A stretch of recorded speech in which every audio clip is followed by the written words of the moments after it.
2 years ago, I was caught up in this when Shatta Wale had a prophecy from somebody that he was going to die in December.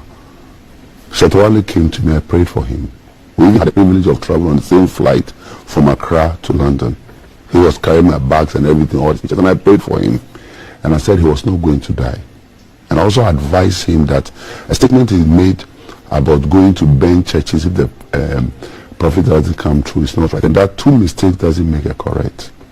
I believe that sometimes we don't hate the people who hate us. And I keep saying that in our silence, we make volumes of statement and we make noise. So I advised Shatta Wale, and I went out to make a statement that it will not trend. If you really follow that time, I got bashing from a lady who was a priestess or a fetish priest at that time, or that, whatever, and I didn't respond. But I think that from that we should be learning. Most of our musicians and our artists are not properly counseled, and I think it's very unfortunate because Shatta Wale doesn't need this situation at all to be popular. By the grace of God, he's trended, he's been accepted, he has his place in the domain in our community. I think I must commend IGP George Dampare.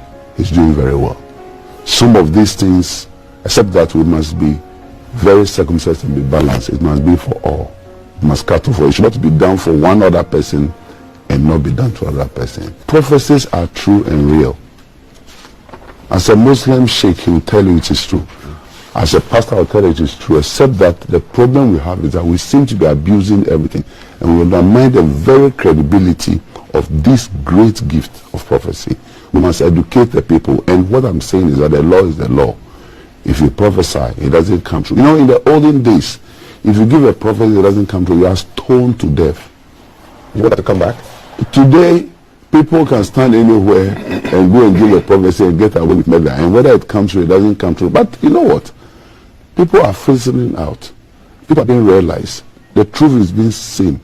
At the end of the day, you and I will not call names, but we know who are true prophets and who are not true prophets. And for me, that is the most important thing. You know when somebody says this is going to happen or this should have happened, and then you realize that you know from between the line. Don't we even have prophets today who prophesy in the name of politics?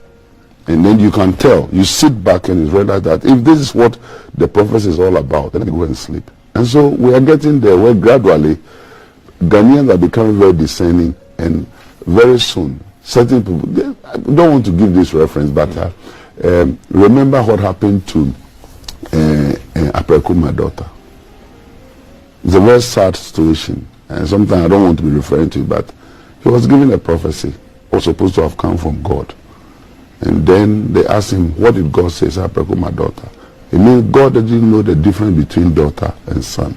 This was how they do that. And so at the end of the day, you cannot impress people. You cannot impress the people of God. God himself has his way of protecting people. And so some of these things, I keep saying that we should not just be at the doorstep of the churches. There are a lot of lawyers who are not correct. There are a lot of journalists who are not correct. They are not, in the Bible, from Quran and Bible time today, we've had fake prophets. We have false prophets. And so we still have them. We just have to wisen up and have knowledge for ourselves, understanding for ourselves, so that we will not be swayed by things. But these things are bound to happen. It's a human nature. Don't you have politicians who, when they say good morning, you have to look at your watch? We do. Don't you have journalists that you expect them to know better, and yes, they do things, and you wonder that with all the pedigree of this gentleman, he should not be doing this. So by all means, we'll have that. We just have to pray and inform ourselves and make sure that we create an awareness, so we all not be swayed into this balance. It's very unfortunate. I feel very sad for Shatta Wale. There is somebody who calls me daddy and refers to me, and you expect him to know better. And he's a fine young man. So he should wake up. Maybe this is a wake-up call to all of us, that the law is not respect of persons, and that if we continue to do things like that, we don't just undermine our own credibility, we undermine the credibility of the vocation in which we are.